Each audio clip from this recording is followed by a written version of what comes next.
la que te agradezco y agradezco a Atarraya y a este espacio de tertulias Atarraya el haberme invitado a participar hoy, a discutir y a conversar con ustedes. Que no me pasa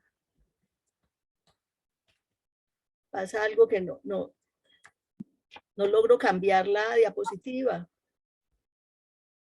A ver. Pero la habíamos probado.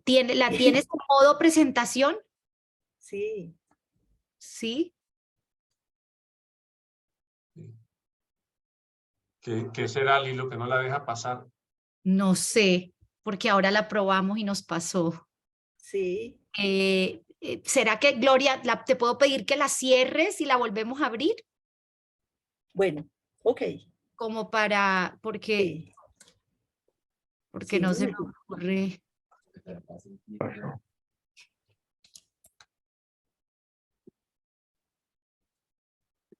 Bueno, ya sí. Listo. Sí. Entonces, es decir, los temas que yo quiero conversar con ustedes hoy tienen que ver con procesos que tienen lugar en el Sinú entre las últimas décadas del siglo XIX y las primeras del siglo XX.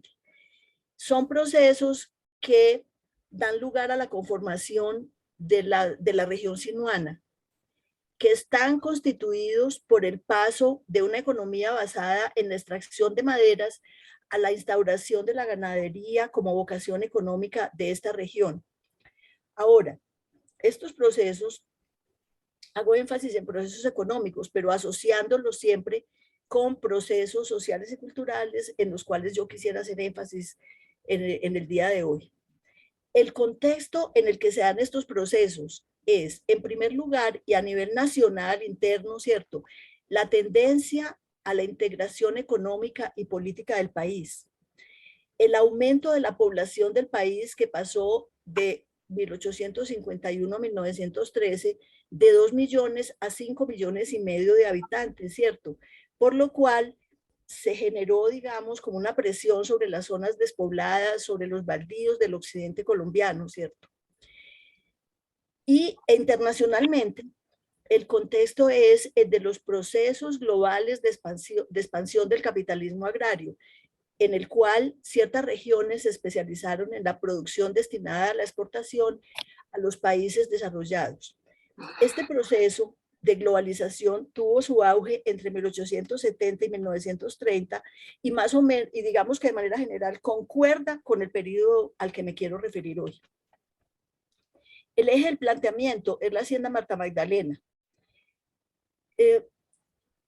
Sobre esta hacienda, yo escribí un libro que mencionó ya Jairo, ¿cierto?, que es la instauración de la ganadería en el Valle del Sinú. A veces se piensa que es un libro sobre Marta Magdalena, no es un libro sobre Marta Magdalena. Lo que quise allí fue mostrar la instauración de la ganadería, pero a partir de una hacienda. ¿Y por qué a partir de esta hacienda? Porque fue la única hacienda que yo encontré que tenía un archivo muy importante que yo podía utilizar, ¿cierto? Entonces, digamos, me sirvió como el caso, como el ámbito desde el cual mirar procesos que me interesaban en esa región del país. Ahora, la hacienda Marta Magdalena tiene su origen en tierras adquiridas por una sociedad francesa y una sociedad belga a partir de 1881. La sociedad francesa quería establecer una plantación de cacao y la sociedad belga estaba interesado en establecer una explotación ganadera. Estas dos sociedades se fusionan en 1897 y dan lugar a la Compañía Française du Río Sinú, y se dedica a la explotación de maderas para la exportación a Europa. Esta hacienda llegó a tener más de 12.000 hectáreas. En 1913 se deja la explotación de madera y se dedica a la ganadería. La hacienda llegó a tener un promedio mensual de 400 trabajadores y una capacidad para más de 16.000 cabezas en su momento. Ahora, ¿cuál es la cronología, digamos, de la hacienda? En 1881 se inicia la composición territorial, es decir, a través de concesiones, a través de compras a ocupantes, etcétera, ¿cierto? En 1910, esto es en el 81, o sea que 30 años más tarde, sí, 30 años más tarde, la Compañía Francesa del Río Sinú, es decir, ya las dos sociedades juntas, se comprometen para la creación en Marruecos de la sociedad francesa Carp et Clot. En 1912, la hacienda es vendida a una sociedad anónima antioqueña, la Sociedad Agrícola del Sinú. En 1934 pasa a ser una sociedad de propiedad de una sociedad familiar, la familia Ospina Vázquez, el general Pedronel Ospina y sus hijos. Y en 1956 se produce la desmembración territorial de la hacienda.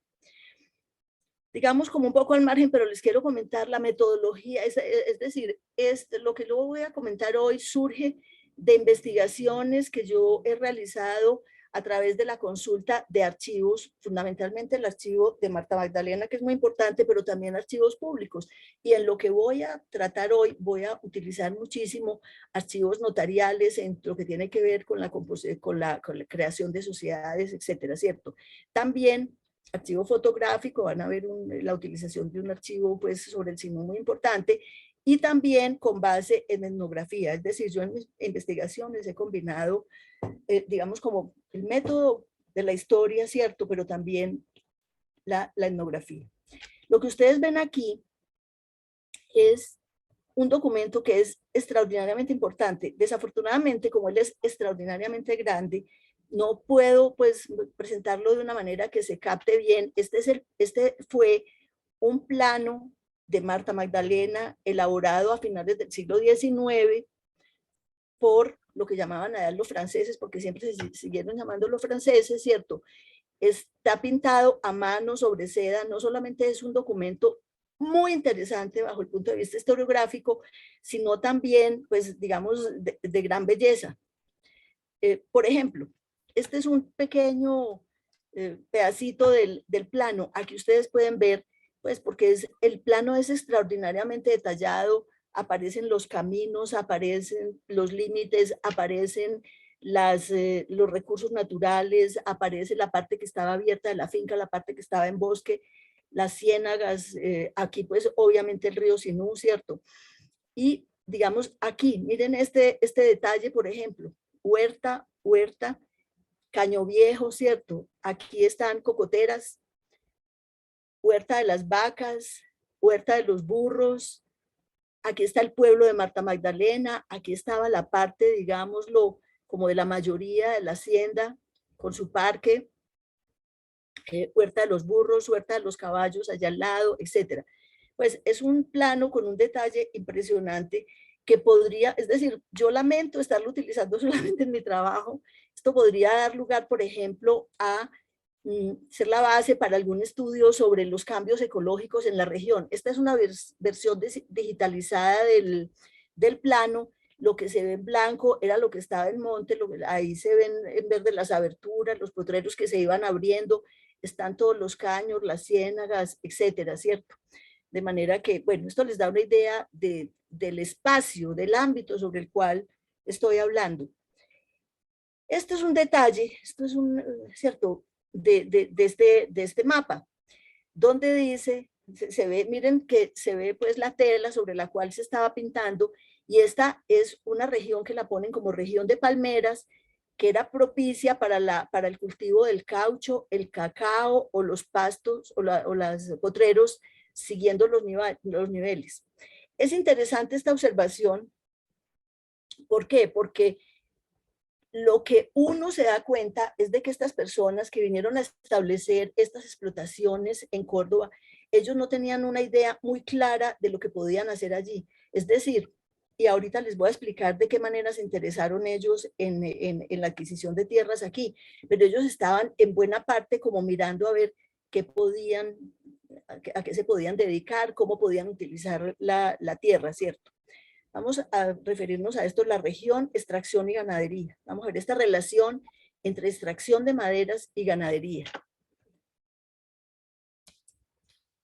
Poblamiento y producción regionales, es decir, Montería fue fundada en 1777 por Antonio de la Torre y Miranda, ¿cierto? Con 170 familias.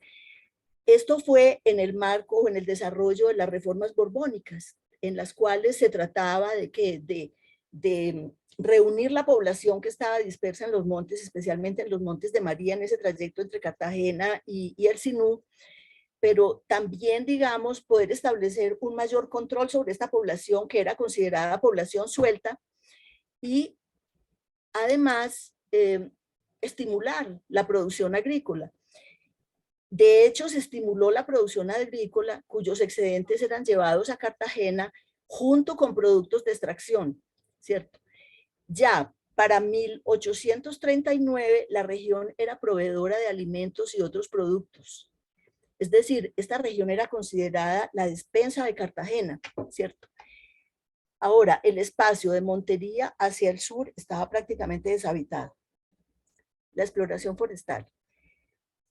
100 años después de la fundación de Montería, encontramos que se había establecido en Montería la Casa Emery, ¿cierto? Una compañía dedicada a la explotación, a la explotación y exportación a Estados Unidos de maderas, que duró una actividad que duró durante 35 años, ¿cierto? Esta compañía tenía la sede en Nueva York y la planta en Massachusetts y exportaba anualmente entre 2 y 2,5 millones de tablones a los Estados Unidos, mientras que la compañía francesa del río Sinú, aquella pues propietaria de Marta Magdalena, estaba enviando 1 millón de tablones a Europa.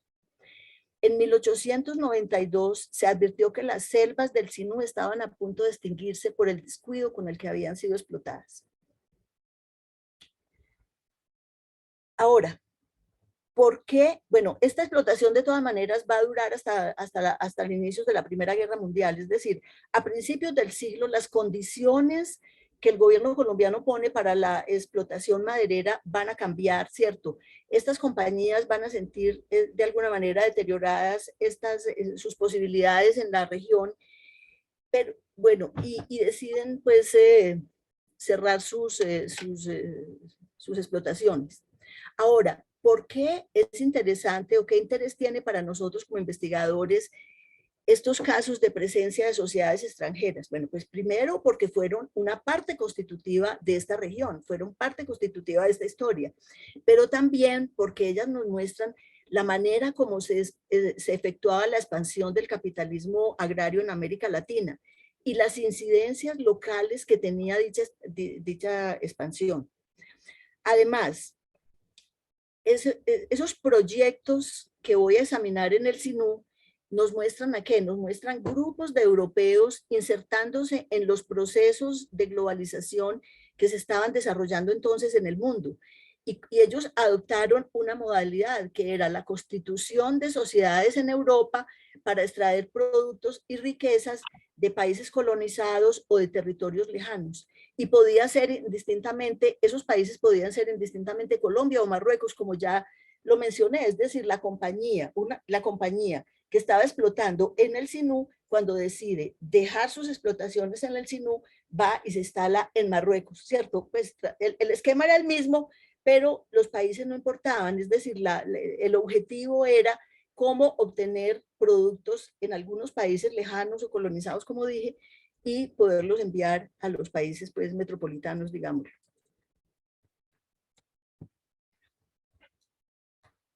Otra vez no me pasa. Voy a volver a salir.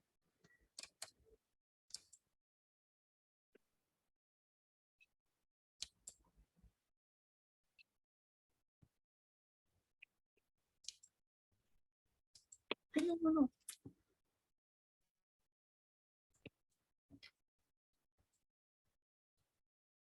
Bueno, me excusan, pues no sé cuál será el problemita que tenemos con esto. Aquí ven ustedes, tienen en el Banco de la República en Montería el archivo de un fotógrafo Triviño, pues que nos dejó como estas escenas de lo que era la vida en estos momentos, en aquellas épocas en Montería, ¿cierto? Aquí ustedes ven pues la actividad de maderas, la extracción de maderas por la casa Held, ¿cierto? La norteamericana. Ustedes, pues desafortunadamente las fotografías están por el momento al menos bastante deterioradas. Ustedes ven aquí las guindas de bueyes, ¿cierto? Se pueden apreciar las trochas que era necesario abrir. ¿Por qué? Porque es que la madera la sacaban en los montes, pero la tenían que transportar por estas trochas hasta el río. En el río la embarcaban y llegaba hasta Cispatá, donde la recogían los buques que los iban a llevar a Europa, ¿cierto? Esto era pues un trabajo bastante difícil. Muchas veces cuentan que los bueyes, por ejemplo, cuando eran terrenos pendientes, existía el peligro de que los bueyes fueran arrastrados pues por la misma madera y hubiera accidentes grandes y todo esto. Ven ustedes también aquí, por ejemplo, pues ellos vienen a pie, aquí viene, no sé, debe ser un empleado de la compañía, a caballo, etcétera. Es muy interesante pues la fotografía. Y a este lado, ustedes sí la están viendo, aparece Louis Verbourg. Louis Verbourg fue uno de los que adquirió, o que representaba la sociedad que adquirió una parte de Marta Magdalena, la que se iba a dedicar a la ganadería. Esa adquisición fue hecha por Louis y por su hermano George, pero George murió pues muy temprano y quedó solamente Louis allí. Louis, ustedes ven ahí una fotografía que aparece en Wikipedia, ¿cierto? Es una fotografía que se le tomó en Nueva York, es una fotografía de estudio. Se dice que Louis y George eran hijos de un cónsul belga en Cuba y eran cazadores y aventureros, según dice Wikipedia, ¿cierto? Eran cazadores y aventureros. De hecho, esta fotografía tomada en 1879 debe haber sido tomada en el marco de un viaje de cacería que hicieron por muchos estados de los Estados Unidos, por países de las Antillas, de Centroamérica, y que terminó en el Perú. Ellos vienen del Perú y pasan por Panamá, y en Panamá se encuentran con que está la expedición francesa que estaba haciendo los estudios para ver la posibilidad de que los franceses construyeran el canal de Panamá. Entonces, Louis se queda a trabajar con esta compañía. Es muy interesante que él allí en Panamá, él tiene oportunidad, por un lado, de conocer producción ganadera en grande escala, ¿cierto? Él escribe después un libro donde cuenta las ganaderías de 5,000 cabezas y más que pastaban allí, todo esto, ¿cierto? Pero también él allí va a conocer a Louis Lacharme, que era un francés radicado en el Sinú, en Montería, que fue a trabajar con esta expedición de franceses. Y allí él conoció no solamente, seguramente, pues lo que era el Sinú, la región del Sinú, sino que tuvo oportunidad de conocer trabajadores sinuanos que él no cesa de admirar en su libro.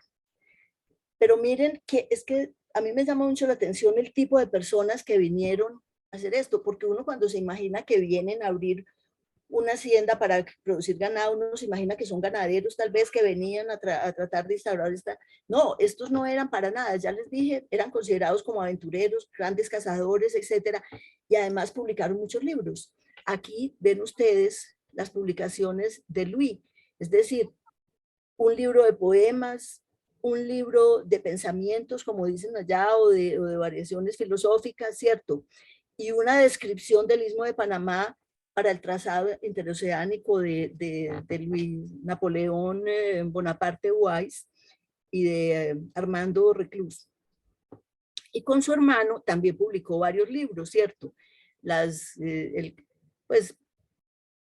Sobre el canal interoceánico de Panamá, las selvas vírgenes, viaje en América del Sur y en América Central. Es decir, claro que estos libros también correspondían, digamos, como a ese interés por lo exótico que había en ese momento, ¿cierto? En Europa, donde acogían, ¿cierto? Muchísimo la literatura exotizantes, las descripciones de países lejanos, etcétera. Y yo creo que esto en buena parte como que respondía a eso. Pero se dan ustedes cuenta el tipo de personajes que vinieron aquí, pues esto. La explotación maderera empezó a dinamizar muchas cosas en el Sinú. Miren, por ejemplo, en el mismo archivo de Triviño, el edificio de extractos tánicos en el puerto del Zapote. Miren, es decir, no era pequeña esta instalación, ¿cierto? Miren, yo creo que había otra. Miren esta, por ejemplo, también, que esta es una Cerrío en Montería, ¿cierto? Ahí se alcanzan a ver, se localizan pues al lado de allá del río, ¿cierto? Las casas, las instalaciones, etcétera. De manera que la extracción de maderas fue movilizando, digamos, o dinamizando la región. Ahora, en esos procesos económicos, ¿qué confluían? Confluían entonces la explotación de recursos naturales, pues sobre todo de la madera o de recursos del bosque, ¿cierto? Los extranjeros lo hacían en gran escala y los nativos lo hacían en pequeña escala. Esto es muy importante, la participación de los nativos en esto. ¿Por qué? Porque muchos de ellos, entonces, se internaban en los bosques a extraer raicilla, etcétera, que también les producían excedentes, o también muchos emprendieron la extracción de maderas por su propia cuenta, ¿cierto? Es decir, muchos se convirtieron en pequeños empresarios que llegaban con sus cuadrillas a hacer la explotación de maderas y vendían después estas maderas a estas grandes compañías, las cuales las embarcaban en sus despachos para Europa o para los Estados Unidos. Bueno, confluían entonces esa explotación de recursos, confluían la ganadería que se iba instaurando en explotaciones de diferente extensión, es decir, estaba compuesta por ganaderos locales, empiezan después a llegar ganaderos antioqueños, ganaderos de Santander, etcétera, ¿cierto? Y estaba también la producción parcelaria desarrollada por los campesinos sobre los baldíos o tierras libres o por arreglos que ellos hacían con las tierras ya ocupadas o ya apropiadas, ¿cierto? Es también muy importante tener en cuenta que en ese momento crece muchísimo, es decir, a principios del siglo XX crece muchísimo la demanda de ganado, ¿cierto? Externa desde Cuba, Panamá, las Antillas. En Cuba la ganadería con la guerra de independencia había sufrido muchísimo y necesitaban cierto ganado y empiezan a solicitar el ganado que podía llegar de aquí. Y interna también una demanda interna muy importante de Antioquia. Antioquia nunca había sido autosuficiente en carne, pero se había podido proveer por el ganado que venía del Cauca, del Cauca y del Valle del Cauca, pero con digamos, con el auge de la economía cafetera, entonces surgió en los departamentos del sur de Antioquia o en las regiones del sur de Antioquia, que todavía no eran departamentos, una gran demanda por la carne, entonces disminuyó la carne, el ganado que podía llegar a Antioquia. Entonces fue cuando Antioquia empezó a mirar hacia el ganado del Sinú. Bueno, de esta manera, entonces, debido a para responder a esta demanda, la ganadería se extendió hacia los cauces medio y alto del río Sinú, ¿cierto? Ahora, tengamos en cuenta de qué manera incide la explotación de madera sobre la región, es decir, los beneficios de la extracción de maderas fueron trasladados a los países de origen de sus dueños, pero esas empresas imprimieron dinamismo a la economía al ingresar capital mediante salarios, contratos, pago de servicios y bajo otras formas. Bueno, pero sobre todo, la extracción maderera impulsó el desarrollo de la ganadería. ¿Cómo? Vieron las trochas que era necesario abrir para poder realizar la explotación de madera, ¿cierto? Pero aparte de eso, estas explotaciones requerían bueyes en cantidades enormes para poder trasladar ese ganado hasta el río, esas maderas hacia el río. Entonces, ellos también tuvieron que establecer potreros para el mantenimiento de los bueyes. Y esto iba quedando, ¿cierto? Y fueron lugares o espacios ya abiertos que después fueron ocupados para la ganadería. La compañía francesa, en 1908, la compañía francesa del río Sinú, aquí esto porque me aparece esta cosita. Bueno, en 1908 la compañía francesa del río Sinú le informaba al gobierno francés, ¿cierto?, que ellos tenían centenares de kilómetros abiertos sobre sus terrenos o concesiones y que en los bordes diariamente se establecían pequeños colonos, o sea que el poblamiento de la región pues, digamos, creció muchísimo también bajo el influjo de esto. Entonces, como dije, la explotación de maderas iba abriendo paso al establecimiento de la ganadería, ¿cierto? Miren que en 1874 en Montería había solamente 6.000 cabezas de ganado vacuno. En Sincelejo había más de 7.000, en Ayapel 4.000, en Chinú 7.000. Bueno, lo que muestra esta información es que en realidad la producción ganadera en ese momento estaba en las sabanas, ¿cierto? Montería tenía solamente 6.000, que era muy poco en relación con lo que vemos de ganadería en las sabanas. Bueno, en 1896 la exportación de ganado en la provincia de Montería para otros departamentos no superaba las 2.000 cabezas. Pero para 1914 había alcanzado, aquí tengo lo pudiera mover, había llegado a las 10.000 cabezas, en el 15 alcanzó las 11.000 y en 1916, solamente en el primer semestre, exportó 6.825 desde el Sinú, desde Montería, ¿cierto? El establecimiento de la ganadería va a modificar el paisaje natural y social de la región, es decir, los montes, tierras baldías, ¿Para cuál ciudadanía? Fueron, digamos, sustituidos por potreros establecidos sobre tierras tituladas, es decir, el paisaje se modificó de una manera brutal.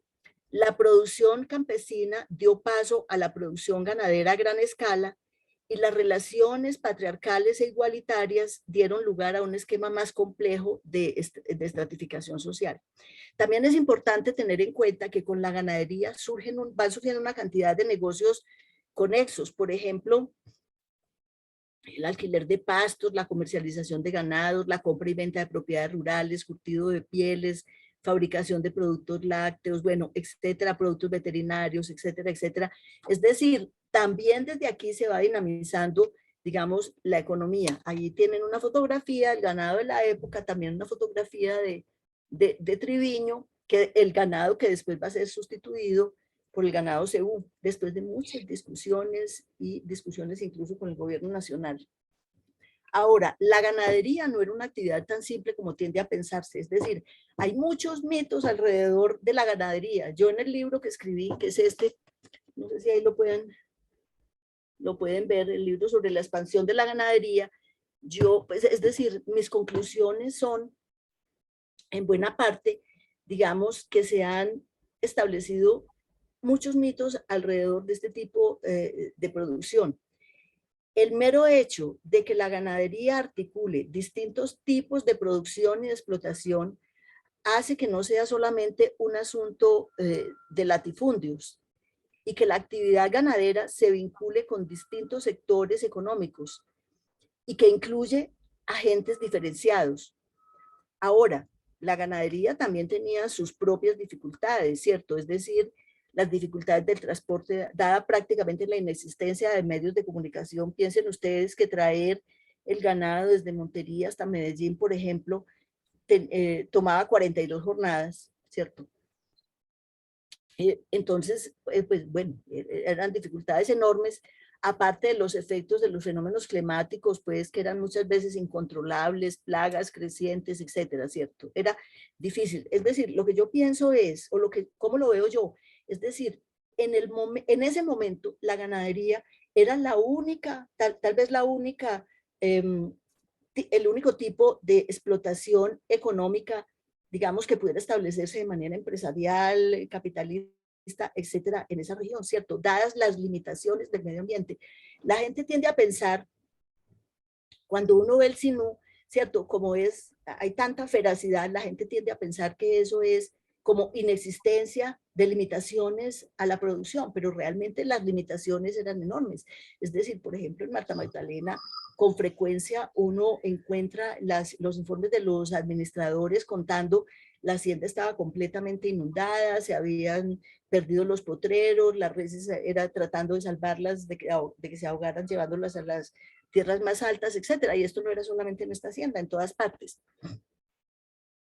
Ahora, la ganadería requería también especialización. ¿Por qué? Porque había formas diferentes de explotación, había usos diferenciales de la tierra y agentes diversos. Es decir, unas tierras eran las aptas para la cría, otras para la ceba, otras, ¿cierto?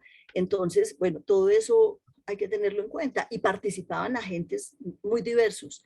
Por otra parte, la ganadería tenía etapas, cría, levante, ceba, ¿cierto? Por lo menos en el ganado de carne, que era lo que estaba yo pensando. Ahora, y también había distintas actividades, la ganadería implicaba distintas actividades, la producción, el transporte, la comercialización. Miren, en Marta Magdalena llegué a ver en distintos momentos entre 20 y 30 oficios diferenciados, ¿cierto? Es decir, se decía el que era vaquero, el que era chero, y así una cantidad de oficios diferenciados que formaban parte, pues, todo esto de la explotación ganadera. Ahora, algunos ganaderos estuvieron en una incesante búsqueda de innovaciones, de mejoramiento de las condiciones sanitarias, de mejoramiento de los pastos, de las razas del ganado, tratando de modernizar la producción, buscando mercados internacionales, buscando actividades diferentes a las ganaderas, en las que muchos de ellos incluso utilizaron los excedentes de la ganadería, ¿cierto? De esta manera, ganaderos y hacendados que estaban ubicados en la cima de la escala social se dedicaban no a cultivar su prestigio como latifundistas, sino a correr riesgos y a desarrollar sus propios proyectos o esquemas de modernización. Esto, digamos, contraviene la idea de que, pues, la ganadería es una actividad como de estatus y que el ganadero, digámoslo, simplemente pone el ganado en el potrero y se dedica a cultivar su estatus, y realmente es una actividad mucho más compleja que eso, ¿cierto?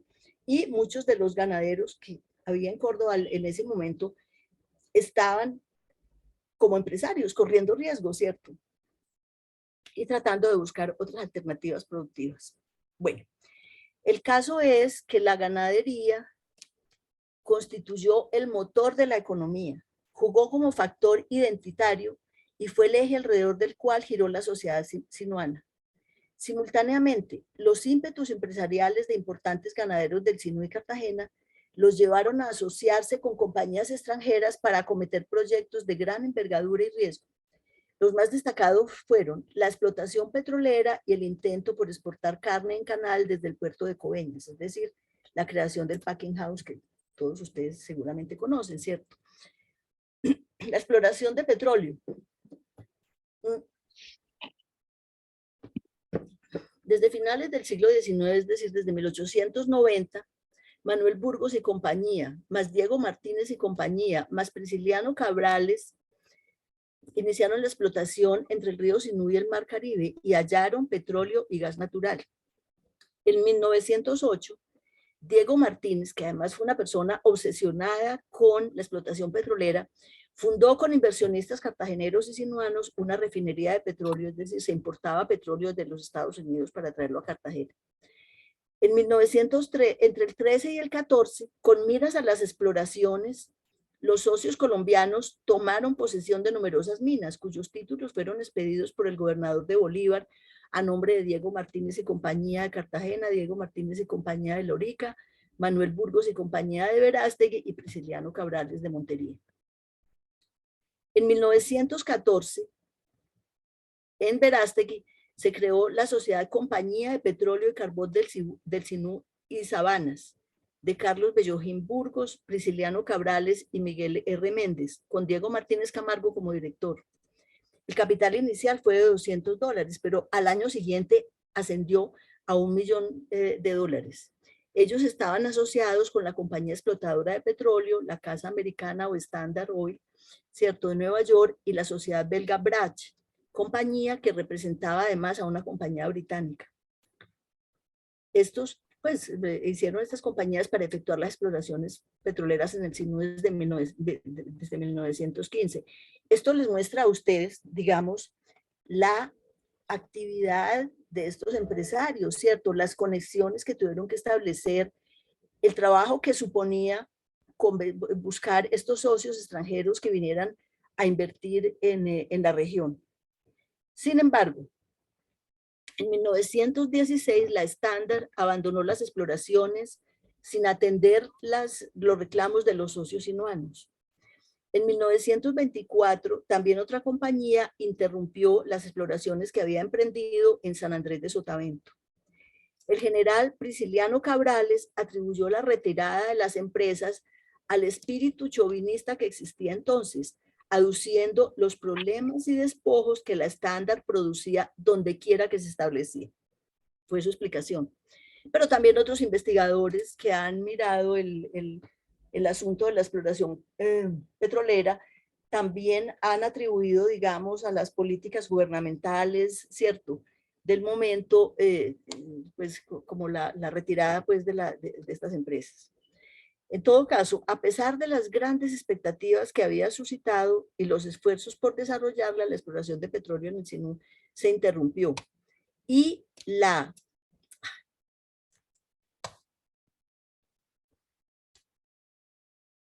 perdónenme un minuto. Y el interés de los inversionistas se concentró de nuevo sobre la adquisición de tierra.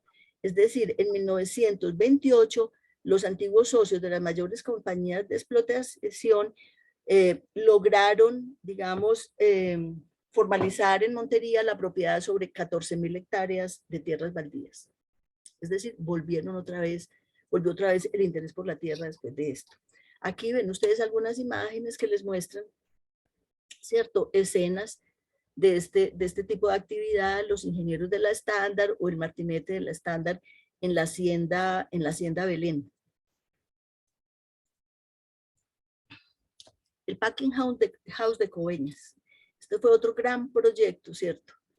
El packing tuvo un antecedente que fue en 1917, cuando en el Congreso de la República se propuso la construcción de un frigorífico, pero la condición era prohibir la exportación de carne en pie. Entonces los parlamentarios costeños se opusieron a ello, pero la iniciativa fue retomada más tarde, arguyendo en pro que se permitiría acrecentar las exportaciones y facilitaría a los hacendados controlar el comercio de Antioquia y de Santander, por un lado, ¿cierto? Y la oposición argumentaba que no habría suficiente producción para la exportación, que en el país había suficientes mercados para el ganado de la costa y que lo que faltaban eran buenas vías de comunicación, que los ganaderos quedarían atados por contratos a los capitalistas extranjeros, y además está el precedente de la prohibición del ingreso de ganado colombiano por los puertos de los Estados Unidos que había regido anteriormente, ¿cierto? Sin embargo, entonces, bueno, ¿qué pasa con el proyecto? En 1917, el general Pedronel Ospina se retira de la Sociedad Ganadera de Verástegui, constituida en 1911 con el general Burgos y Diego Martínez y compañía, y se dedica o centra su inversión en Marta Magdalena, es decir, se retira de allí y va a centrar su interés en Marta Magdalena. Los Vélez Daníes de Cartagena adquieren las acciones y con los socios que quedaban crean una sociedad para la compra y venta de ganados. Claro que dice María Teresa Ripoll que realmente no era tanto, el interés no era tanto la compra y venta de ganados, sino asociarse con capital norteamericano y montar el packing house para poder participar en la demanda que iría a surgir al final de la Guerra Mundial. Ahora, en 1919 se crea la Sociedad del Packing House, Fernando Vélez Daníes y compañía de Cartagena, Diego Martínez y compañía de Lorica, Celedonio Piñeres y Julián Patrón de Tolú, con 50% de las acciones y el resto del capital estaba suscrito en el extranjero, es decir, en Inglaterra y en Estados Unidos. Para 1925, la empresa tenía un gran acopio de ganado en Verástegui. Verástegui, que había sido la más antigua, importante e innovadora hacienda del Bajo Sinú. Y además habían construido la planta de producción en el puerto de Coveñas, es decir, planta, viviendas, hospital, capilla, etc. Nunca entró, sin embargo, en funcionamiento esta planta, que había costado 1.600.000 pesos de oro americano. Esta planta había sido sobredimensionada. Además, parece que había habido como cierto desconocimiento de los mercados. Por ejemplo, las razas rústicas del país tenían que competir con las razas, por ejemplo, argentinas, ¿cierto? Además, se presentó la revaluación de la moneda colombiana y deficiencias en los servicios públicos locales. Producir entonces 1 kilo de carne costaba en Colombia $0.75, en tanto que en Argentina costaba $0.09, ¿cierto? El proyecto se truncó entonces, pues nunca entró en funcionamiento la planta y las instalaciones quedaron primero, sirvieron para la exportación de petróleo y después como una instalación para la Armada. La compañía se centró entonces en el acopio y producción de ganado en Verástegui, pero esto tampoco dio los resultados esperados, digamos, y fracasó mientras la hacienda misma, digamos, se desmembró. Estos son aspectos que ustedes pueden ver de lo que era el packing house. Realmente era una construcción impresionante. Está la planta, están oficinas, están casas de los empleados, etcétera, ¿cierto? De manera que esto fue pues también otro grandísimo proyecto que supuso pues una pérdida muy grande que afectó obviamente la región. Pero volvamos un poco a lo que veníamos hablando de la manera en que todas estas actividades, aún las que no prosperaron, fueron incidiendo sobre la región. Es decir, se presentó entonces un proceso de urbanización creciente, el ambiente cosmopolita y la disponibilidad de dinero a lo largo de la primera mitad del siglo XX generaron cambios en las formas de vida y en las interacciones sociales. Y aquí quiero plantear algunos aspectos relacionados, pues, cómo fue cambiando la sociedad sinuana como por efecto de esto. La evolución de la economía en la primera mitad del siglo XX y la participación de extranjeros en ella puede ser sociedades comerciales. Pues aquí le estoy dando importancia a la migración, ¿cierto? Que fue muy importante, digámoslo, sobre todo en el caso de los árabes que vinieron y se asentaron y se quedaron en la región, ¿cierto? Y que yo creo que participaron de una manera muy activa en el desarrollo económico de la región, ¿cierto? Mirando los archivos notariales encontré lo siguiente, que entre 1904 y 1910 se crearon 19 sociedades, 12 eran de colombianos, 6 de árabes y una de un francés.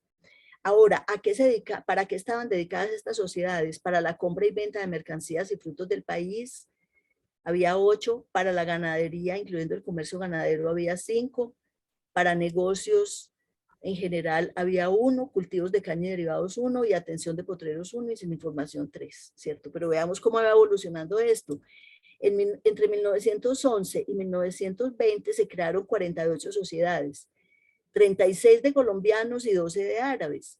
Ahora, ¿se creaban para qué? Para la agricultura y comercio de ganado, 12, cría y ceba de ganado, 10, comercio, 9, exportación de mercancías, 4, compra y venta de mercancías, 5, exportación e importación de ganado, 4, negocios generales, 3, exportación de mercancías y préstamos, 2. Entre el 21 y el 30 se crearon 31 sociedades, 17 de colombianos, 11 de árabes y de otras nacionalidades, 3, ¿cierto? Sigue pues el comercio. Básicamente estas sociedades se creaban para el comercio y para la ganadería, ya fuera comercio del ganado, ya fuera producción, etcétera, etcétera.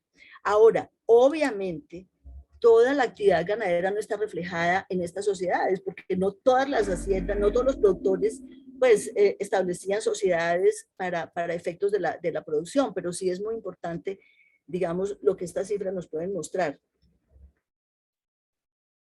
Entre el 31 y el 40, se crean 45 sociedades, 23 de colombianos, 20 de árabes y 2 de otras nacionalidades, francés e italiano, ¿cierto? Y también sigue pues más o menos el mismo esquema de actividades. Entre el 41 y el 49 se crean 53 sociedades, 36 de colombianos, 8 de árabes, ya disminuye esto, ¿cierto? Y colombianos con otras nacionalidades, 6. Hay asociaciones ya. Bueno, y el caso más especial, digamos, es el de, ¿cómo se queda yo esto? El caso, digamos, en el 50 se crean 32 sociedades. Es el momento del auge del algodón y vean la cantidad de sociedades que se crean, digamos, para esto. Crece enormemente, pues de un momento a otro James Parsons dijo que esa iba a cambiar completamente la economía de la región con el cultivo del algodón. Bueno, ustedes ven aquí, esto es también una foto de Triviño, la calle del comercio en Montería, cómo se iba desarrollando el comercio, cómo iba creciendo esto, ¿cierto? Ahora, pensemos como en el desarrollo del comercio, la emigración, la existencia de excedentes y cambios en el consumo. Es que lo que nos está mostrando este desarrollo del comercio es que se estaban produciendo excedentes, la región se estaba enriqueciendo, ¿cierto? La gente tenía dinero para gastar.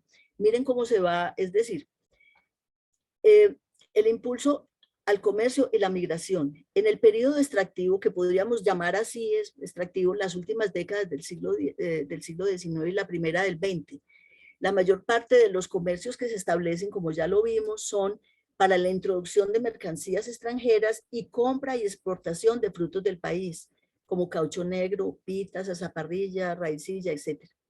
Ahora, los emigrantes árabes, sobre todo libaneses y sirios, logran a través del comercio una acumulación que muchos de ellos van a invertir en ganadería y posteriormente en cultivos industriales de cereales, su acopio y comercialización. También está, digamos, los antioqueños, que los antioqueños vienen primero.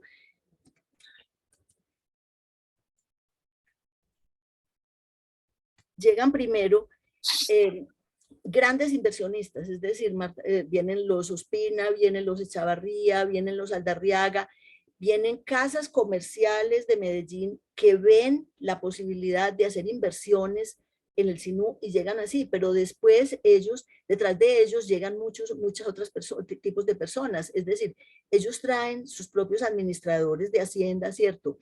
Ellos y empiezan a llegar comerciantes de ganado, empiezan a llegar comerciantes de otro tipo, ¿cierto? Sobre todo aquellos que se especializaron en vender productos nacionales manufacturados, es decir, productos de talabartería, textiles, calzado, abarrotes, víveres, etcétera, ¿cierto? Me llamó mucho la atención en la investigación sobre Marta Magdalena, ver, por ejemplo, que en Marta Magdalena es decir, los administradores y los cargos como dirección de la hacienda eran ocupados por antioqueños. Sin embargo, estaba absolutamente prohibido contratar mano de obra antioqueña en la hacienda. Sobre todo, pues, o sea, creo que había dos razones. La una era pues la adaptación que tenía la mano de obra costeña a las condiciones naturales, los hábitos de trabajo, etcétera, las tradiciones de trabajo que tenían, pero también porque consideraban que los antioqueños, digamos, hacían exigencias y pedían reivindicaciones sociales, laborales, etcétera, que en ese momento no estaban exigiendo los trabajadores sinuanos, ¿cierto? Ahora, todo esto hace que otro aspecto importante aquí es la diversificación de la oferta, es decir, En 1928, por ejemplo, mirando la publicidad de un periódico local, se ofrecía, Elías Fara y compañía ofrecía compra y venta de frutos del país. Mercancías Montgomery Ward de Chicago ofrecía calzado, ropa, medias, quincalla. Puche Hermanos ofrecía ferretería, medicinas y mercancía en general, barbería y sastrería. Dacran Bax Magni, mercancías en general y compra de manteca de cerdo colorada y negrita, madera, raicilla, balata, maíz, arroz, almidón. Antonio Cháquer se promocionaba como comerciante, comisionista, hacendado y ganadero. Es decir, que esto ya fuera publicitado en un periódico local, es decir, nos va mostrando pues cuál era la oferta que existía en ese momento, pero también hay un aspecto que es sumamente importante y es la sofisticación del consumo. Miren, en 1916, libaneses y sirios ofrecían en sus almacenes, esto aparecía como publicidad en los periódicos, ¿cierto? Entonces, ofrecían, ¿cierto?, las últimas creaciones de la moda y estatuetas de terracota para adornar los salones de las personas elegantes, telas de fantasía, sedas, zapatos blancos y de colores, de suela de goma, zapatillas de charol de última moda, encajes bordados, jabones, perfumes y todo lo que necesita una dama chica. Es muy interesante, es decir, cómo se iba sofisticando el consumo, ¿cierto? Además, había novedades comerciales en los almacenes, como por ejemplo, ofrecían precios fijos o promociones utilizando la caja registradora, o se promocionaban también a través de que tenían como vendedoras a estimables señoritas, ¿cierto? Bueno, los campesinos también accedían a nuevos consumos a través de las ventas a domicilio y a crédito que efectuaban pequeños comerciantes, generalmente turcos, que hacían recorridos por el río o por los caminos ofreciendo mercancías y frecuentemente intercambiándolas por frutos de la tierra. También evolucionan en la ciudad los servicios, ¿cierto? Es decir, en 1911 se instala la planta eléctrica, que en 1916 tenía 318 lámparas instaladas, 80 para alumbrado público y 238 para servicios domiciliarios. Y la empresa gestionaba la importación de bombillos de menor potencia para ofrecerlas a personas pobres. Es decir, la sociedad va cambiando muchísimo. En 1920 había redes telefónicas internas en las haciendas. En 1924 se crea la Compañía de Agua, Hielo y Luz de Montería. En 1941 la Compañía de Agua, Hielo y Luz de Montería también con un capital de 100.000 pesos, la cual debía suministrar agua por acueducto. En 1916 se crea el Banco del Sinú como sucursal del Banco Industrial de Cartagena, que nos muestra que la creciente monetización de la economía y el desarrollo comercial. Esto no es exhaustivo, no estoy mostrando todas las innovaciones que se hicieron, pero nos muestra, digamos, nos permite visualizar cómo iba cambiando, ¿cierto?, esta sociedad. También la vida cotidiana cambia, aparece una prensa regional. En 1910, ¿cierto?, jóvenes intelectuales empiezan a publicar algunos periódicos, publicaron Fiat Luz, Eco Sinuano, Retazos, etc. Aparecen empresas de imprenta y encuadernación. Se crearon instituciones educativas bajo el liderazgo del religioso francés Jaime Brayat y el antioqueño Victoriano Valencia. La educación media, que se limitaba a los miembros de la élite que estudiaban en Cartagena o en ciudades del interior, se extendió a otros sectores sociales, y lo mismo va a ocurrir más adelante con la creación de universidades. Ahora, la educación se situó entonces como un canal de movilidad y de integración social en esta sociedad. Se establecieron cafeterías y explotación del negocio del café en todos sus ramos. También empezaron a establecerse desde 1916 sociedades para la compra y venta de medicinas, farmacias, droguerías, etc. Una cosa que me llamó mucho la atención la primera vez que fui a Montería en los años 70 fue la cantidad de farmacias que existían en esta ciudad. Es decir, era llamativo. Bueno, desde aquí empezó esta cosa.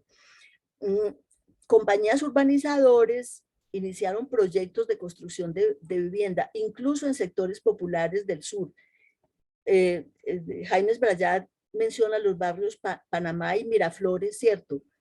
Y para los sectores medios y altos en el norte, Montería Moderna, Nariño y Sucre. Estos barrios, pues, digamos, se agregaban a los anteriores de La Ceiba y Chuchurubí, ¿cierto? La Ceiba, donde vivían, digamos, como las clases pudientes de Montería, y Chuchurubí como un sector mucho más popular de la ciudad, pero entonces ya las compañías de construcción empezaron a construir esto, ¿cierto? Es el momento también en que no lo escribí ahí, pero que pues empiezan a aparecer sociedades de arquitectos que también van a ofrecer sus servicios tanto para las construcciones urbanas como en las haciendas. Este punto me parece interesantísimo, es que surge la industria del espectáculo y la recreación, incluso antes de 1938, ¿cierto? Hay compañías cinematográficas, hay de administración de espectáculos, etcétera. Me llamó la atención que, por ejemplo, en Tierra Alta se creara una sociedad solamente para pues, producir espectáculos en esta localidad. Y también, finalmente, digamos, sociedades que combinaban entre sus objetivos la de espectáculos públicos y recreativos junto con actividad ganadera. Esto es muy importante, porque es que la ganadería estuvo siempre presente en casi todas las actividades en esta región. Aquí ustedes ven algunos aspectos pues, que me permiten como mostrar de que estoy hablando. Miren, por ejemplo, la casa de Luis Berrocal en Montería. Compárenla con las casas vecinas, con techos de paja, etcétera, ¿cierto? O miren, por ejemplo, esta es una hacienda de los señores Sánchez Bru en Montería, y esta que ven a la derecha es la casa de la hacienda de Marta Magdalena. Es decir, ¿qué había pasado? ¿Qué es lo que yo interpreto? Que esa sociedad pastoril de hacendados de abarcas que había descrito Falsborda se adentraba en la ruta de la urbanización, los valores capitalistas y el consumo industrial. Ahora, ¿qué se producen? Se producen cambios en la estructura social y en las sociabilidades. Es decir, se concretiza la idea de clase y de distancia de clase. Se modifica el esquema de relaciones directas y patriarcales que caracterizaban la vida en las haciendas, donde el propietario dirigía su propiedad personalmente o con la ayuda de un capataz o de algunos trabajadores, ¿cierto? Pero donde él mismo podía participar en los trabajos y trataba directamente con sus peones. Uno de los señores de Rex, a quien entrevisté como en los 80, me contaba, por ejemplo, que en su hacienda la casa, la mayoría tenía piso de tierra y que solamente le vinieron a instalar piso pues, de cemento o de baldosa, no sé, cuando la hija mayor empezó a gatear. Fue la anécdota que me contó, ¿cierto? Lo cual muestra, digamos, cómo se va pasando de esta forma de vida más llana, más sencilla, a una concepción, digámoslo, como más sofisticada de las formas de vida y también de las relaciones sociales. Ahora, piensen en esto, es decir, simbólicamente, digamos, tienen una carga simbólica muy grande construir casas como esta, ¿cierto? Bueno, y la de Marta Magdalena no era la única en ese momento, no tenía la foto a la mano de otras, pero hubo otras haciendas que construyeron casas, pues, con este estilo o diferente, pero grandes, pues, mansiones, digámoslo. Miren que esto, comparemos la hacienda tradicional, la casa de hacienda tradicional y este nuevo tipo de edificaciones que se hacían en las haciendas. Esta casa de Marta Magdalena está cumpliendo precisamente este año 100 años de construida. Se construyó sobre la antigua vivienda que tenían allí los franceses. Pero miren qué puede representar, es decir, simbólicamente, digamos, la diferencia entre esta casa de hacienda y esta otra, ¿cierto? Esta ya es representativa de un poder hacendario consolidado, ¿no? Este es el plano que se hizo para la construcción de esa casa en Marta Magdalena. Fue realizado por Horacio Rodríguez, un arquitecto pues, que fue de Medellín exclusivamente a hacer la casa. Ahora, todo esto de lo que he venido hablando, lo que nos muestra es un proceso de formación de élites articulado alrededor de la ganadería y de la hacienda. Es decir, ¿por qué digo yo articulado alrededor de la ganadería? Porque es que lo que yo encuentro es que la actividad principal o actividad subsidiaria para la mayor parte de los agentes económicos, fueran banqueros, empresarios, comerciantes, es decir, todos ellos combinaban su actividad con la ganadería, ¿cierto? Y también comerciantes, administradores y empleados de las compañías madereras o de las haciendas divinieron en ganaderos, ¿cierto? Es decir, los turcos que empezaron con sus pequeños ventorrillos, es decir, después llegaron a ser ganaderos, los administradores de las haciendas, por ejemplo, los antioqueños, su aspiración mayor era poder conseguir una hacienda y muchísimos de ellos lo lograron, etcétera. Entonces, la ganadería era, la ganadería y la hacienda ganadera era el eje, pues, digamos. Bueno, ahora, al promediar el siglo XX, el régimen de la hacienda ganadera se había instaurado en la región. La región se independizó de Bolívar y se creó el departamento de Córdoba. Para mí, la creación del departamento de Córdoba fue la cristalización de todos estos procesos económicos, políticos e identitarios que he venido mencionando, ¿cierto? Y significó el desplazamiento de Cartagena como centro de influencia regional y el establecimiento de mayores vínculos entre el Sinú y la región andina. Miren, ya para entonces el edificio Kerguelén, por ejemplo, era un gran edificio construido ahí en la ciudad, y miren la belleza del edificio que hay al lado, etc. Bueno, entonces, ¿cómo vamos de tiempo? Bueno, ya voy a terminar. No me había dado Vamos cuenta bien, de esto. Gloria, tranquila. Vamos. Bueno, sí, bueno, gracias. Entonces,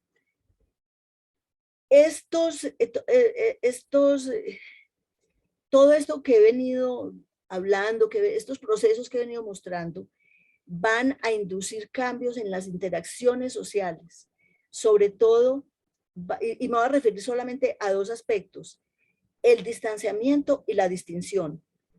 Distanciamiento en cuanto a apartamento, ¿cómo se dice? Apartarse los sectores sociales un poco. Y la distinción, no en el sentido de tener modales distinguidos, bueno, también lo implica, pero sobre todo en el sentido de que ciertos sectores ya quieren distinguirse del resto de la población, ¿cierto? Es como el sentido, pues, de Bourdieu que le da a ese concepto de distinción. Esas formas de vidas llanas y de sociabilidades horizontales que he mencionado que se daban en esta sociedad, de todas maneras se producían en una sociedad muy desigual, donde la hacienda ganadera había llegado a definir el régimen de propiedad, el tipo de explotación económica y la estructura social, e influía en el poder político, pues asociada con el caciquismo, ¿cierto? Ahora, las compañías extranjeras y las haciendas modernizantes hacían más compleja la organización de esa sociedad que hasta ese momento estaba compuesta por los blancos y la gente común, porque entonces empiezan a surgir clases medias rurales y urbanas.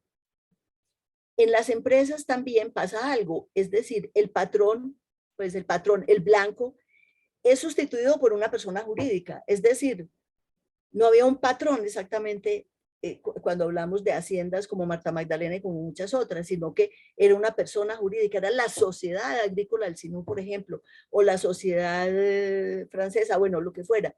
Entonces, ese patrón ya no tenía esa presencia, digamos, tangible, personal en la hacienda, ¿cierto? Sino que estaba representado por una persona jurídica abstracta que actuaba a través de sus representantes. Ahora, ¿esto qué hacía? Que la organización de estas empresas se hiciera más compleja y jerarquizada, ¿cierto? Había distinciones entre posiciones, funciones, ingresos. Había niveles de vida diferenciados y la jerarquización social se hacía más notoria, ¿cierto? Ahora, el distanciamiento que se expresa en el consumo y en la creación de espacios exclusivos para una élite que adoptaba pautas refinadas y quería distinguirse del común de la población. Es decir, ya había esta élite que se había venido formando, ya quería distinguirse. Y la expresión tal vez más neta y más simbólica, digamos, fue la creación del Club Montería. Con la creación del Club Montería, se emulaba a Cartagena, que un poco antes había fundado su primer club social, pero se refinaban, entre comillas, las costumbres y se establecían criterios de distinción. Una crónica periodística lo expresa de esta manera. Finalizaba 1917 y en el ánimo de los monterianos palpitaba con la idea de tener un sitio ideal para los grandes espectáculos musicales de la época, que sirviera además para refinar las buenas maneras y distraer a socios y familiares. Así se consignó en el acta de propósito redactado por el médico Miguel R. Méndez Martínez a la lid de su creación, que ocupó el cargo por 28 años. Esto es una crónica que apareció en El Tiempo que se llama Trayectoria de Elegancia y Distinción. Las fiestas se trasladaron a esos espacios privados y excluyentes que contrastaban con el fandango o la cumbia celebrada en el espacio público, ¿cierto? Los clubes fueron también un espacio de tramitación de las tensiones internas, ¿cierto? Pues ya después en el 39 se crea por otras personas, socios del Club Montería, el Club Campestre, ¿cierto? Aunque solamente va, pues aparece la creación en el archivo de sociedades, aunque solamente va a empezar a funcionar más tarde. Bueno, estas son como algunas de las ideas que yo quiero exponerles y que de pronto podemos, pues, tal vez discutir alrededor de esto, ¿cierto? Hay dos o tres anotaciones que quisiera hacer que no son conclusiones, sino como consideraciones y preguntas finales, ¿cierto? Es decir, una tiene que ver con la ganadería como vocación económica de la región.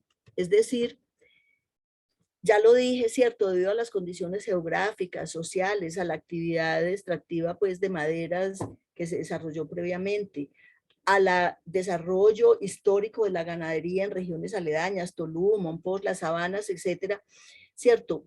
Y a la ampliación de los mercados, la ganadería definió la vocación económica de esta región. Pero su instauración no fue tan fácil como tiende a pensarse. Además, se adoleció de apoyo estatal. ¿Debido a qué? Debido al esquema nacional de desarrollo que privilegiaba la producción cafetera. Y también se privilegió, o digamos, este privilegio de la producción cafetera se hacía dentro del esquema desigual de influencia y poder entre las regiones colombianas. Yo creo que esto es un factor que afectó, que ha afectado notoriamente el desarrollo de la ganadería en Córdoba, ¿cierto? O en general en el Caribe. Lo ha notado también Adolfo Meisel esto. Por otro lado, me llama la atención la búsqueda de alternativas y el retorno constante a la ganadería. Es decir, la élite terrateniente tuvo la visión para imaginar esos proyectos alternos a la ganadería o para modernizar la ganadería. Ellos invirtieron grandes capitales y lograron apoyo internacional, es decir, hicieron grandes esfuerzos y corrieron grandísimos riesgos. Pero ¿cómo explicar los fracasos? Es decir, se pueden aducir distintos factores, pero el hecho es que la ganadería estuvo siempre presente como alternativa de retorno.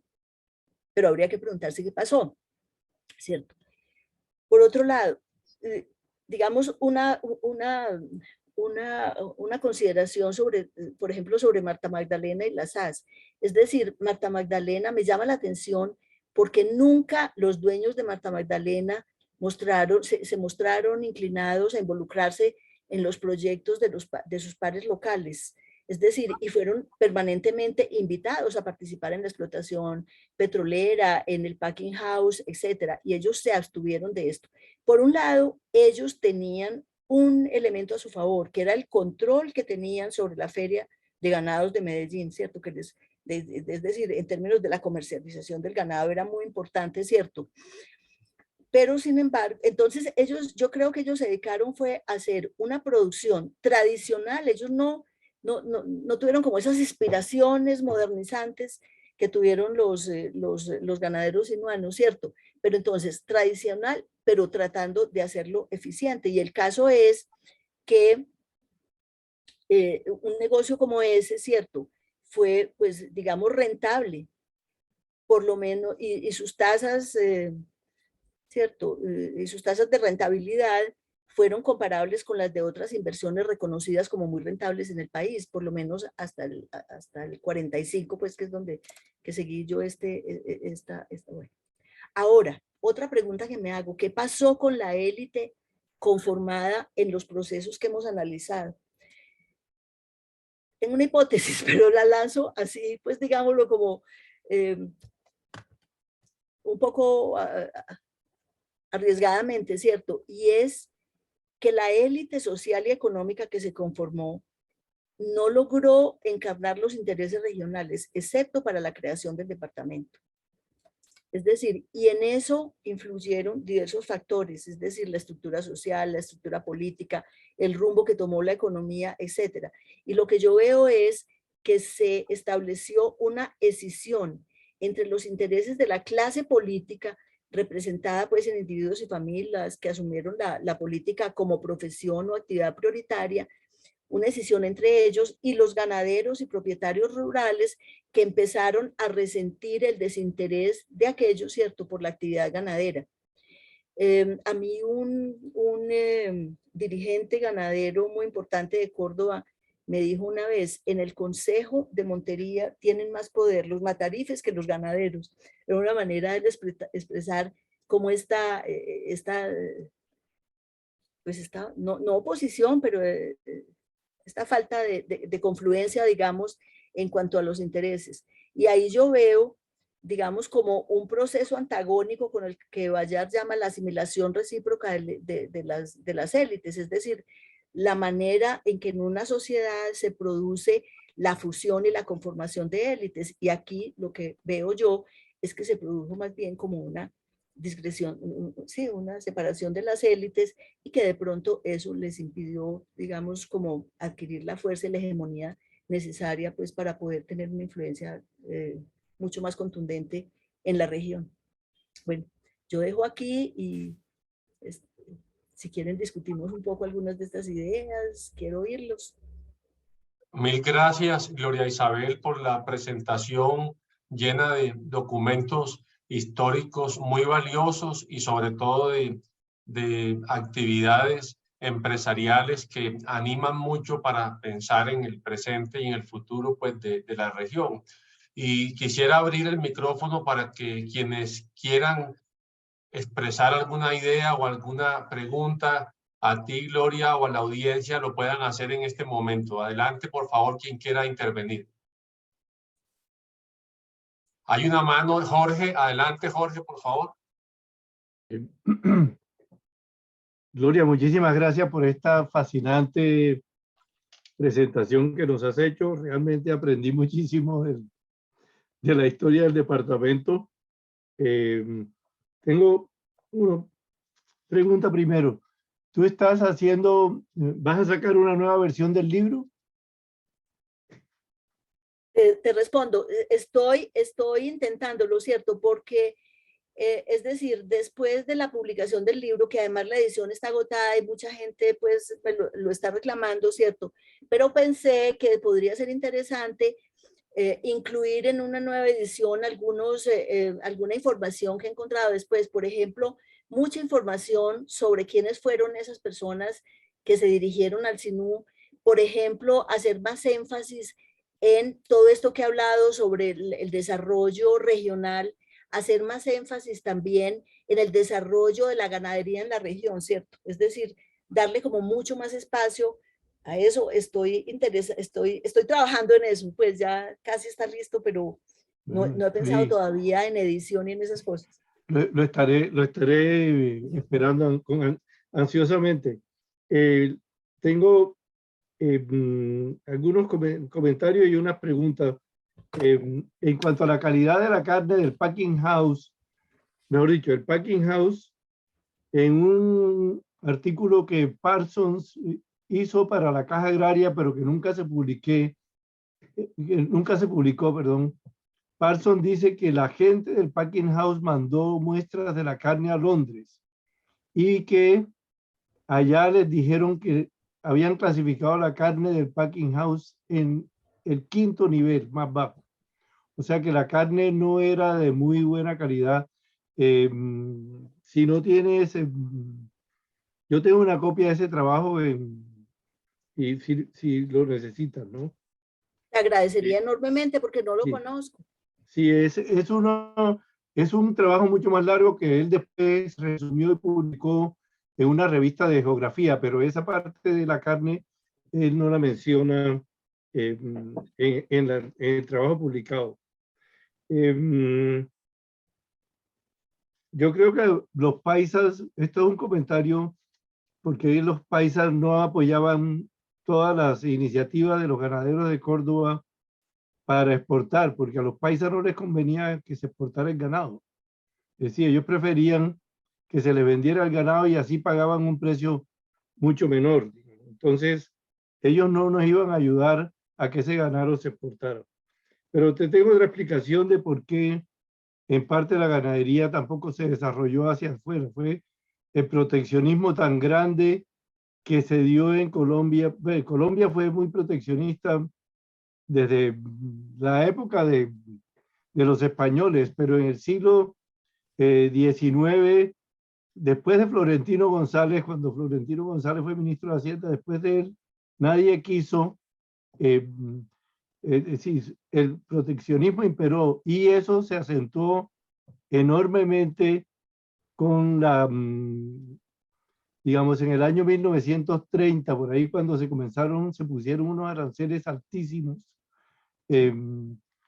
y luego se crearon otros tipos de restricciones al comercio que impidieron que se importara y por lo tanto afectaron enormemente al sector exportador e impidieron que se exportara. Entonces, esa yo creo que es una explicación de por qué la ganadería en parte no se desarrolló y yo creo que la costa atlántica y Córdoba en particular es una víctima de ese proteccionismo que ha imperado en Colombia durante estos 150 años.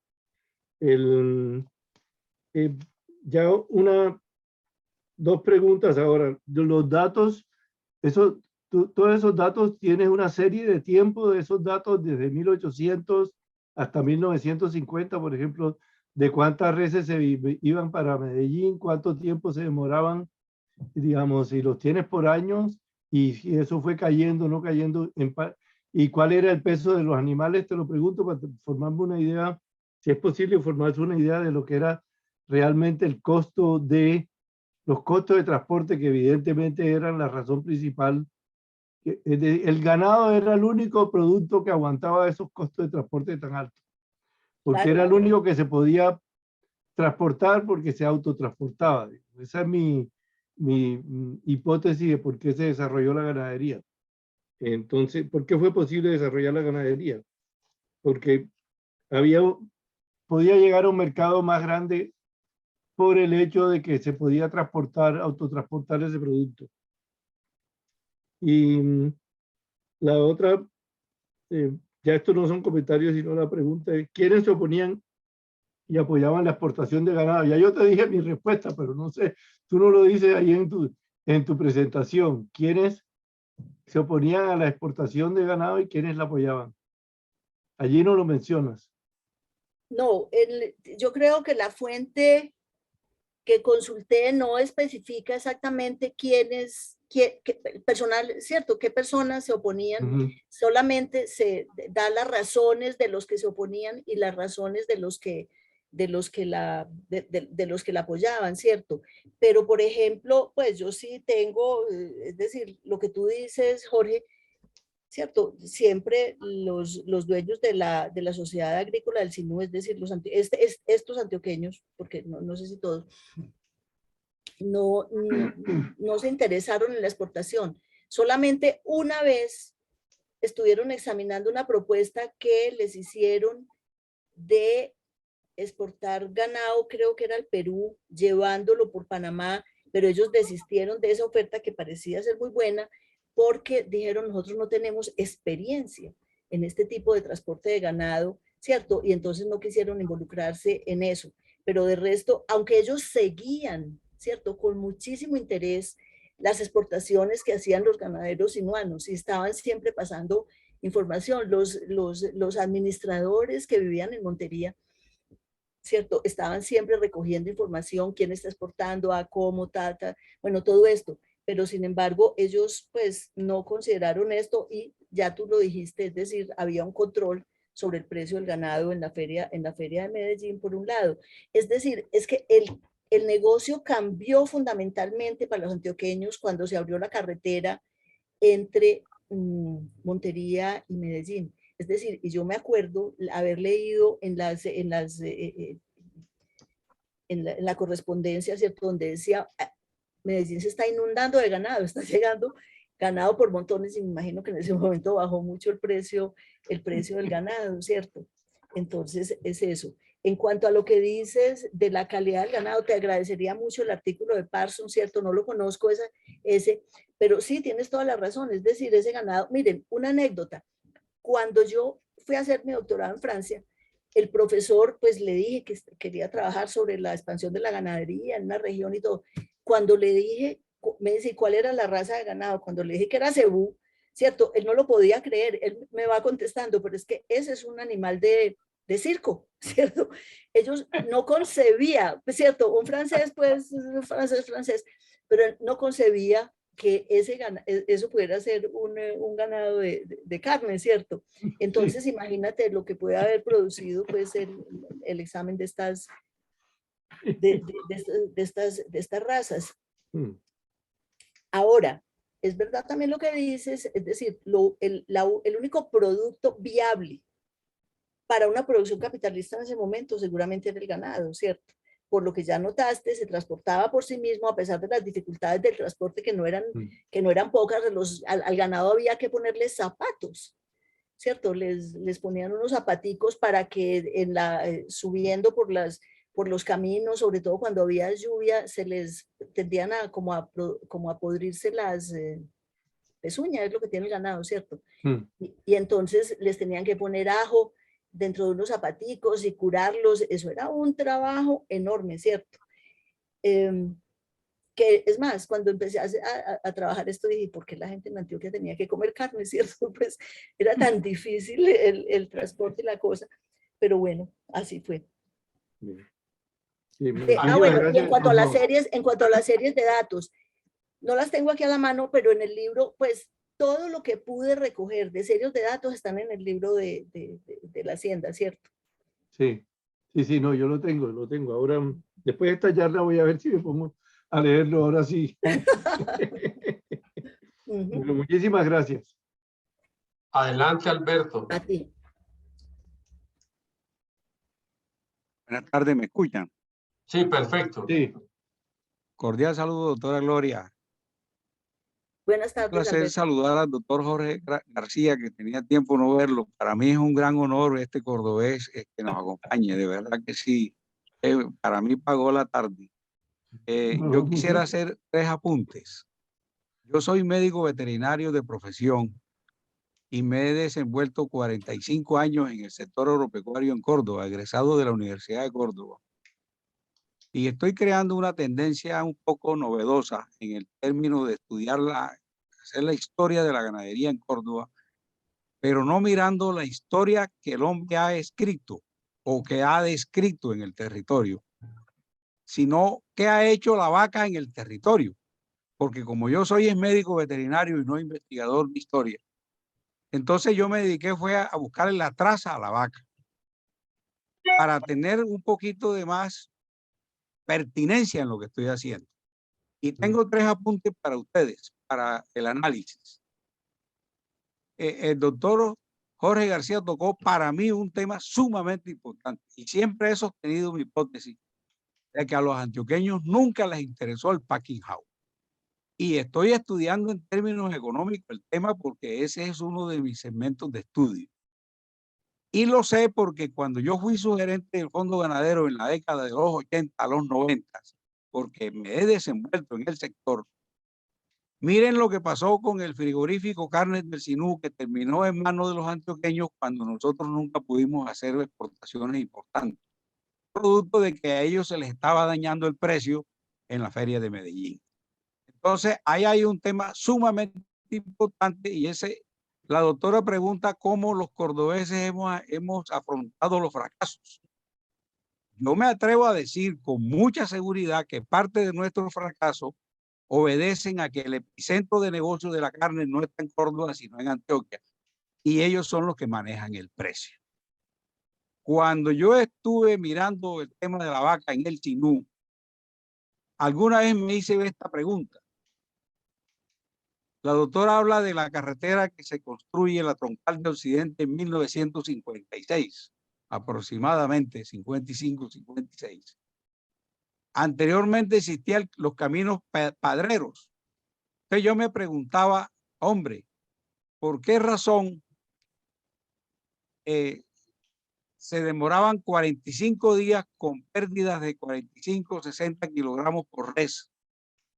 Si en Antioquia pudieron haberse convertido en criadores de ganado, ¿por qué no establecieron allá en su territorio explotaciones y criaban las reses allá y evitaban botar en la ruta tantos kilos que se perdían en los viajes, sin tener en cuenta los accidentes, los jaguares y las culebras? Y entonces me voy a estudiar la vaca y entiendo que había una limitante biológica, y es que existía el nuche.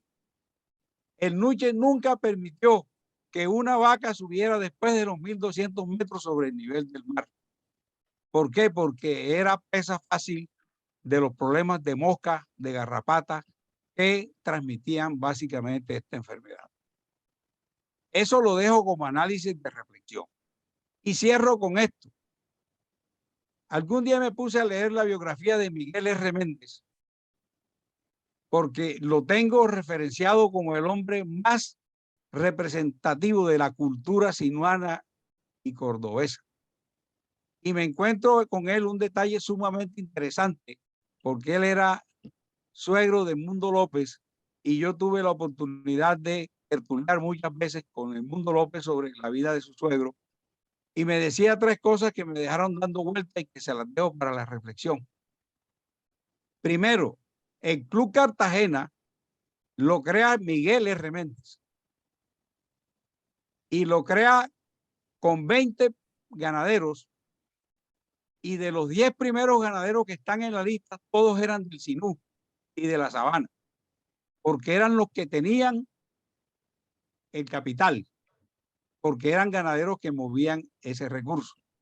Entonces, ¿por qué tiene el doctor Miguel R. Méndez la idea de generar los clubes sociales? Porque la ganadería se hacía en unos bares que se habían ideado en modelos de otras regiones, y eran unos sitios como para beber aguardiente y hacer otras cosas, y traían unas niñas para que organizaran como que la reunión, y él quería darle un poco de estatus a la ganadería y darle un poco de fundamentación seria y económica. Entonces, en vista de que ellos crean el Club Cartagena, pero que no los dejaban entrar porque eran abarcudos, como dijo la doctora, del Sinú, entonces él se viene a Montería y monta el Club Montería. Yo me atrevo a decir que estudiar la ganadería en Córdoba es uno de los temas más apasionantes, y por eso he seguido de cerca al doctor Jorge García, en el caso de que es el cordobés que mejor he visto yo, que ha definido y ha descrito el tema productivo del sector agropecuario en Córdoba. Muchas gracias. Gracias, Alberto, por los aportes y los comentarios.